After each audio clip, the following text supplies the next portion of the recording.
There have been lots of leaks and news about Nintendo's upcoming Switch 2, with some of the info coming not just from large companies like Microsoft, but also from Nintendo themselves. So here's everything we know, from the release date to the performance upgrades, to games, to backwards compatibility and new features. So when it comes to the release date, according to a Chinese investment firm called MoneyDJ, the next-gen Switch will be launching in the first quarter of 2024. But okay, who are MoneyDJ? Do they have any actual track record at all? Well, MoneyDJ were the first ones to release details about the original Switch's production, codenamed the NX, back in 2016, a year before the Switch actually came out. So yeah, they're definitely one of the most credible Nintendo sources. And there are many more sources pointing towards Nintendo's next-gen console. For example, according to leaker Nash Weedle, who accurately leaked Metroid Dread before it was released, he now claims that a Spanish game studio is now in possession of the Switch 2 development kit. It is very likely that the studio is Mercury Stream. They are based in Spain, and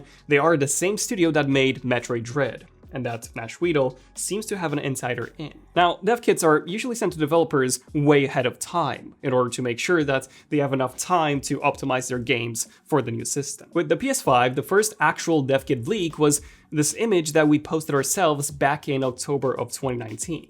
And 13 months later, the PS5 came out. So if we consider a similar timeline, then the Switch 2 would indeed come out in 2024. Maybe not quite Q1, but definitely in the first half of the year. But there's even more evidence. In the famous or infamous Microsoft versus FTC trial, a leaked document seems to show Microsoft acknowledging the new Switch model that is currently in development. So 2024 is likely when we'll see this new Switch. So okay, new Switch model coming out next year, but I think the most important question is, how will it be any different from the Switch and the Switch OLED?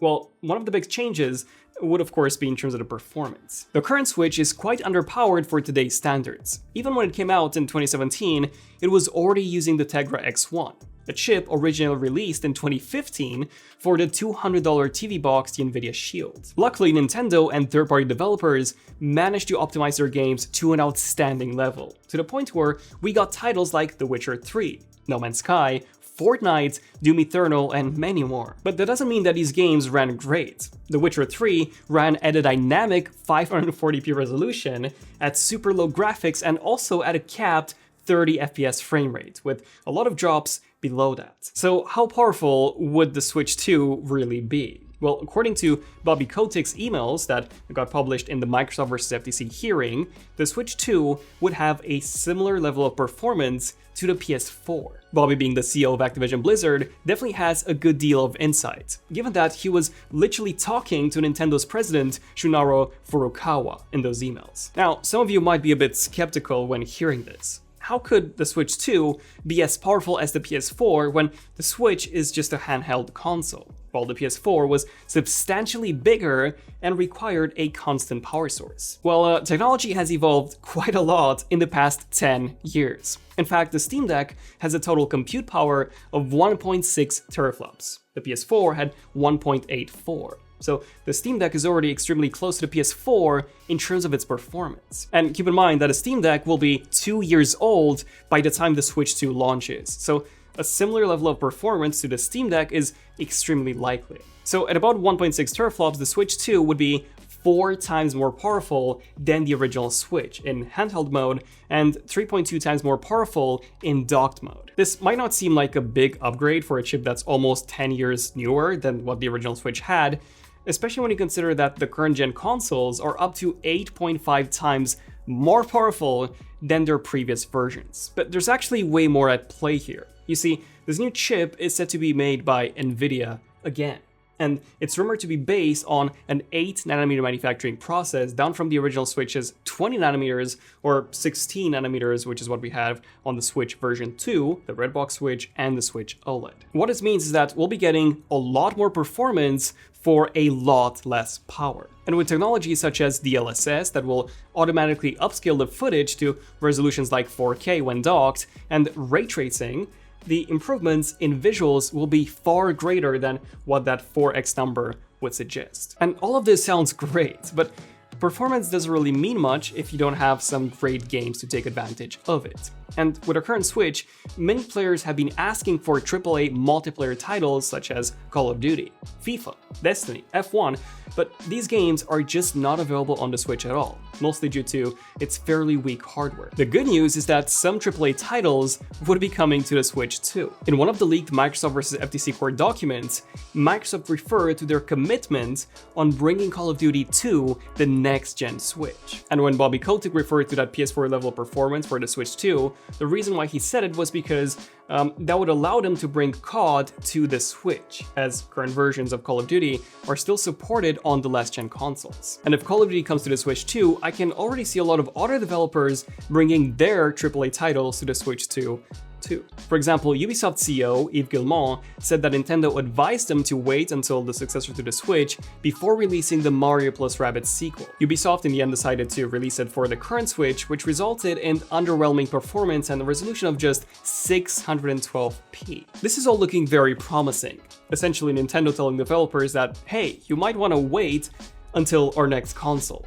Which to me says that they're very confident in how much more powerful this new Switch will be and what this will do to games. Which brings us to backwards compatibility.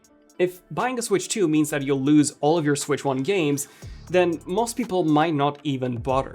Therefore, backwards compatibility will be crucial here. And the good news is that it is pretty much confirmed at this point. According to Nintendo's president, Shuntaro Fukugawa, Nintendo is planning on making a smooth transition for consumers from the current Switch to their next-gen console by using the Nintendo account to migrate all data. And there's really not much data stored on the Nintendo account, aside from, of course, saved games. Now, I am a bit worried about how well backwards compatibility would actually work on this new Switch, just as this new chip isn't just 9 years newer than what the Switch currently has, but it will also be based on a completely new architecture. So I am assuming that some sort of emulation might be required. But hopefully the hardware is powerful enough to be able to run that emulation with no impact to the user's performance. So what I'm saying is that I don't think it is quite likely that you'll be able to play Tears of the Kingdom in 4K 60 on your living room TV, but rather that the extra level of performance would only be felt in the newer titles. Unless of course Nintendo also decides to update the old titles with support for DLSS, or if they manage to somehow implement backwards compatibility without any emulation at all. But yeah, I mean, it's looking very positive so far, with 4 times better performance, backwards compatibility, and AAA titles. But so far, this screams like Switch Pro rather than the Switch 2. So will there be anything to make it the Switch 2? Well, Miyamoto himself did say that Nintendo's strength is in creating new games. With new hardware, we would like to propose unique games that cannot be realized on existing hardware, which to me sounds like the Switch 2 wouldn't necessarily be a Switch. It could in fact be something completely different. If you think about it, Nintendo had never released a version 2 of any of their consoles before. In fact, they were all quite different. The Switch was unique, and so was the Wii U before it, which was also very different from the Wii, which itself was also very different from the GameCube, and so on. But I also think that by Nintendo not releasing the Switch 2 and instead going with a standard docked console like the PS5 and the Xbox, they would just be shooting themselves in the foot, as the main reason why so many people bought the Switch was because it was a Switch. But luckily, everything tells us that this will indeed be a Switch 2. And here, I want to see some other improvements aside from just the performance. I want to see a brighter OLED display, one that's maybe 90 or even 120 Hz. I want to see a newer and a more reliable Bluetooth standard. I also want to see a better Wi-Fi card. I want to see PS5 level of haptics, and I also want to see streaming services like xCloud and GeForce Now being usable on the Switch. But some of these might not be happening, as according to Sharp, which are the main supplier for the Switch and the Switch Lite's LCD displays, they are currently working on a new LCD display for a new gaming console. Given that Nintendo is their main client, this seems to be them slightly telling their investors that they'll be making the LCD displays for the next Switch 2, which I do find quite odd, as you would assume that Nintendo would simply use an OLED panel for the Switch 2 rather than going back to LCD. Unless of course they release 2 models of the Switch 2, a regular and then a Pro, which would have an OLED display alongside a couple of extra features. I would definitely be down for something like that. There's this really cool Switch 2 concept gossip that's been floating around, showing a larger form factor that resembles an iPad. I would love to see something like that, an 11-inch 120Hz OLED Switch to be sold alongside a more normal-sized Switch 2. But what do you guys think? And do subscribe for more Switch 2 updates and content as soon as we have them. I'm Daniel, this means ZONEofTECH, and I'll see you guys in the next one. ZONEofTECH, signing out. Cheers.